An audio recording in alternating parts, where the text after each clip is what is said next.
¿Qué onda, Nano? Todo bien, che. Ahora vas a... Para ir a pescar. ¿Listo? ¿Y la Sí, caña? listo. Ahí está, ahora la agarro. Ahora la agarro. Sacate con una cañita. Ah, estamos... Estoy filmando, güey. Sacame, por favor. Por lo menos voy a decir que no sé, que la pescamos, estuvimos acá. Qué bueno que estaba. Acá está el señor que lo dejaron afuera anoche. Y este tuvo un conflicto, pero bueno, se ríe, pero se está superando, se está superando. Los dos nos íbamos, los dos nos íbamos, ya estábamos grande, se congelaba calentito para bañarme, no está en los cortos, está. Pero se está superando, en este momento se está superando.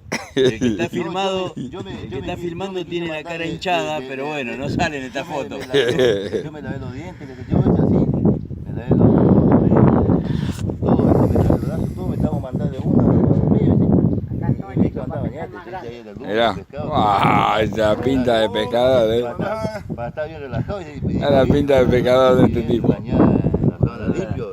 No, sí, ahí me detrás que entré en la ducha y me pegué un baño.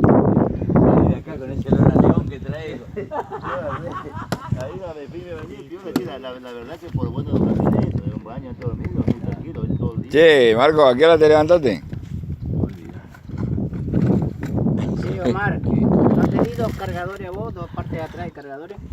¿Parte de atrás? Sí. ¿De qué cargador de teléfono? Sí. No sé, no, ni vamos a fijarnos después, boludo, buscamos. Si está, tuyo, boludo. Yo tengo uno solo. ¿Cómo cargué estos cargadorcitos? Claro, viste, bueno, yo tengo dos teléfonos que traje acá. Yo tengo las dos cositas. Ahí está la carpita. Ya está la gente pescando.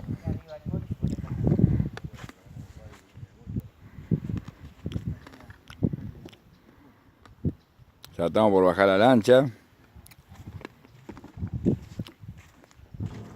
Estamos tomando unos mates con el dueño del lugar. Bueno, gente, después nos vemos. Hacemos otro video.